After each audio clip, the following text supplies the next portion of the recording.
Olá, galera, tudo bem? Professora Priscila Peixoto aqui. Hoje a gente vai trabalhar um pouquinho mais de redação. Show de bola? Beleza? Hoje a gente vai trabalhar sobre mitos, esse gênero textual que a gente encontra muito e que tem uma galera que gosta muito de trabalhar sobre isso. Beleza? Professora, o que é um mito, né? É uma narrativa fantástica, ok? Professora, por que é fantástica? Porque ela não é real. Mas muitas vezes as pessoas pegam alguns mitos para tentarem explicar algo que não tenha explicação. Hoje em dia, com a ciência, com o desenvolvimento da tecnologia, com o desenvolvimento da ciência, a gente tem explicação para muita coisa, né? Mas muito antigamente não existia explicação para muita coisa. Então, a gente tentava explicar através dos mitos, né? A gente compreende esse grupo de mitos aí como a chamada mitologia. E aí a gente tem diversos tipos de mitologia, né? A gente tem mitologia grega, mitologia nórdica, mitologia romana, né? São esses grupos de mitos de acordo com a sua origem. Belezinha? Quando a gente começa a trabalhar, por exemplo, com a chamada mitologia grega, a gente vê que diversos personagens fantásticos são citados, como deuses, semideuses, sátiros, animais que falam, animais com características humanas, né? Animais que seriam híbridos, que seriam as misturas aí, né, de uma espécie com outra, ou do humano com o animal, como é o caso do Minotauro, né? São exemplos de mitos. Belezinha? Show? Então vamos lá, queridos. Hoje a gente vai trabalhar sobre os mitos. Como eu sempre começo as nossas aulas, eu começo com a nossa frase do dia aí, né? Nunca seja como uma fotografia, que mostra apenas a sua beleza. Seja como uma moeda, que de um lado mostra o seu rosto e do outro o valor que você tem. Beleza? Então vamos lá, amores. Professora, o que seria esse mito, né? Os mitos foram criados por diferentes civilizações. Daí a gente falar, né, da mitologia grega, da mitologia romana, da mitologia nórdica e assim por diante. Por isso, existem mitos gregos, romanos, egípcios, afro-brasileiros, indígenas e etc. Alguns povos da antiguidade acreditavam que os mitos eram sagrados e os ajudavam a entender melhor o mundo, pois explicavam os fenômenos da natureza, os comportamentos, os valores e as escolhas dos seres humanos, assim como o nascimento e a morte. Ainda hoje é possível extrair ensinamentos e reflexões dos mitos. Muitas dessas narrativas não têm um autor conhecido, né? É difícil a gente pegar um mito que tenha lá embaixo, né, a assinatura daquele autor, belezinha? Em razão da sua origem muito antiga e oral. Durante muito tempo, né, a gente passava determinadas tradições através da oralidade, não era através da escrita, como a gente hoje em dia faz. A gente não registrava na escrita, tá? Durante esse período. Então, a gente ia no oral. Como vai no oral só falando, muitas vezes a gente não sabia quem era de fato o autor daquele texto ali. Beleza? Elas foram contadas e recontadas oralmente, de geração em geração, até que fossem registradas por escrito. E, novamente, contadas e recontadas, traduzidas e publicadas. Na narrativa mitológica, o tempo é impreciso e remonta às origens do mundo, muitas vezes antes da existência humana. O espaço não é comum, terreno, habitado por seres humanos, e sim o espaço sagrado, diferente do conhecido na realidade. O narrador é onisciente, ou seja, sabe e vê tudo o que acontece. Professora, o que seria um narrador onisciente? Nós temos 3 tipos de narrador. O narrador personagem, que é aquele que participa da história. O narrador observador, que só conta, mas não sabe de muitos detalhes. E o narrador chamado de onisciente. O que é esse narrador onisciente? Ele não participa da história, porém, ele sabe de muitos detalhezinhos da história. Perdão. Ele sabe de muitos detalhezinhos dessa história, tá? Ele vê tudo, ele conhece o pensamento dos personagens, ele sabe tudo. Fechou? Ele não é um dos personagens, por isso a história é narrada em terceira pessoa. Então, o foco narrativo, os verbos e os pronomes virão conjugados na terceira pessoa. Fechou? Bom, alguns exemplos. Ainda a gente vê, inclusive, alguns filmes hoje em dia que trabalham com muitos mitos. Harry Potter, né, o Percy Jackson e vários outros aí que trabalham com mitos também, né? O mito é um gênero narrativo que, em geral, apresenta como personagens heróis e seres sobrenaturais. Deuses, divindades menores, monstros, os chamados híbridos que eu falei para vocês, que podem ou não estar em contato com os seres humanos.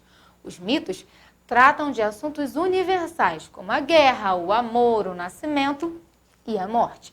São histórias por meio das quais se busca explicar a realidade e a origem do mundo e das coisas. Como durante muito tempo nós não tínhamos explicação nenhuma, a gente tentava explicar através do sobrenatural, beleza? Vários povos e civilizações, conforme nós já vimos, têm mitos que fazem parte da sua cultura, que foram contados oralmente de geração para geração e, por isso, muitos deles não são assinados. A gente não sabe quem são os autores, justamente pelo fato de passarmos isso de maneira oral, nessas tradições orais aí. Alguns livros, filmes, desenhos animados, jogos e canções populares fazem referência ao universo da mitologia. Na série de livros Harry Potter, por exemplo, o cão fofo de 3 cabeças faz referência a Cérbero, que você encontrou no mito de Orfeu e Eurídice. Vamos falar sobre esse mito também. Outro exemplo de produto da cultura pop atual, né, que se inspirou na mitologia é a série de livros do Percy Jackson, que eu comentei com vocês, e os Olimpianos, que também ganhou a adaptação para o cinema. Que outras obras você conhece que se inspiram em seres mitológicos ou fazem referência a eles? Será que vocês conhecem? Então aí, para tentar dar uma resumida, né, a parte importante para vocês aí. É uma narrativa simbólica, tá? Que a gente tem metáforas, simbolismos, características aí que não são reais, mas que tentam explicar a realidade que antes não se conseguia explicar, porque não havia nenhuma fundamentação científica para isso. Personagens inventados, conforme eu falei, entidades sobrenaturais, deuses, semideuses, né? Não sei se vocês conhecem um pouco, por exemplo, de mitologia grega, né? Quando a gente fala de mitologia grega, acaba tendo um deus com cada especialidade. É a deusa da fertilidade, com relação à produtividade da terra. É o deus do vinho, é o deus do amor, é o deus da prosperidade, é o deus da riqueza, é o deus da chuva, é o deus dos mares. Como não havia explicação para essas situações que aconteciam, tanto naturais quanto na sociedade, a gente acabava atribuindo, né, essas situações a determinados deuses. Beleza? Enfim, continuando aqui, né? Os mitos são as histórias que compõem as mitologias e servem para explicar certos acontecimentos. Por exemplo, na mitologia grega, a história da caixa de Pandora é usada para explicar como os males e as doenças chegaram à Terra. Vou ler esse mito com vocês. Outro mito grego muito conhecido é a história de Prometeu, que roubou o fogo de Zeus para dar aos humanos. Já um mito contemporâneo comum é de que os gatos pretos trazem má sorte, o que não tem nenhuma evidência real. Também podemos trazer exemplos do folclore brasileiro, os mitos brasileiros que contam com figuras fantásticas como o Saci-Pererê, o Curupira, o Boitatá, a Iara e assim por diante. Então vamos ler o mito da Caixa de Pandora para ver se vocês sabem do que a gente está falando. A Caixa de Pandora é um mito grego no qual a existência da mulher e dos vários males do mundo são explicados. Tudo começa quando Zeus, o deus de todos os deuses, resolveu arquitetar um plano para se voltar contra a ousadia de Prometeu, que entregara aos humanos a capacidade de controlar o fogo. Para tanto, Zeus decide criar uma mulher repleta de dotes oferecidos pelos deuses e a oferece a Epimeteu, irmão de Prometeu. Antes disso, Prometeu recusou a jovem Pandora de Zeus, temendo que ela fizesse parte de algum plano de vingança da divindade roubada. Ao aceitar Pandora, Epimeteu também ganhou uma caixa onde estavam contidos vários males físicos e espirituais que poderiam acometer o mundo. Desconhecedor do conteúdo, ele foi somente alertado de que aquela caixa não poderia ser aberta em nenhuma hipótese. Com isso, o artefato era mantido em segurança, no fundo da sua morada, cercado por 2 gralhas barulhentas. Aproveitando da sua beleza, Pandora convenceu o marido a se livrar das gralhas que lhe causavam espanto. Após atender ao pedido da esposa, Epimeteu manteve relações com ela e caiu em um sono profundo. Nesse instante, não suportando a própria curiosidade, Pandora abriu a caixa proibida para espiar o conteúdo.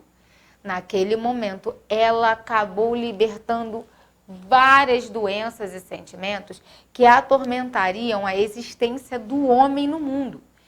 Zeus assim concluiu seu plano de vingança contra Prometeu. Logo percebendo o erro que cometera, Pandora se apressou em fechar a caixa. Com isso, ela conseguiu preservar o único dom positivo que fora depositado naquele recipiente, a esperança. Dessa forma, o mito da caixa de Pandora explica como o homem é capaz de manter-se perseverante, mesmo quando as situações se mostram bastante adversas.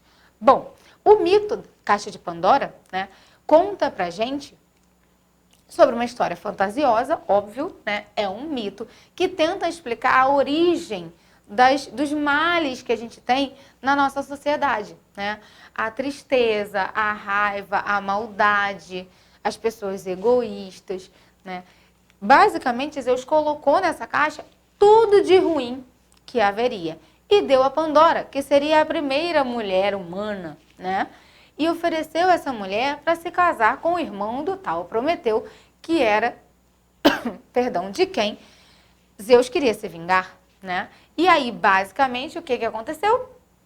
Ela abriu a caixa que não podia ser aberta. Quando ela abriu a caixa, todas aquelas desgraças, todos aqueles males saíram da caixa. E aí, quando ela viu, ficou toda desesperada e fechou a caixa novamente. A única coisa boa que havia na caixa continuou lá dentro, que era a esperança. Alguns dizem que a esperança se manteve ali, e aí nós, enquanto seres humanos, nos tornamos perseverantes de sempre procurarmos o lado bom das coisas, mantermos a esperança, ou então que muitos homens perderam a esperança porque foi a única coisa que ficou presa dentro da caixa, beleza? Tentando explicar a origem das coisas ruins, que infelizmente nós temos no mundo. Professora, isso explica na realidade o que aconteceu? Óbvio que não, mas como não sabia explicar isso há muito tempo atrás, a gente tentava explicar através da mitologia. Belezinha? Foi, galera? Bom, amores, espero que eu tenha ajudado vocês. Beijocas, fiquem com Deus. Tchau, tchau.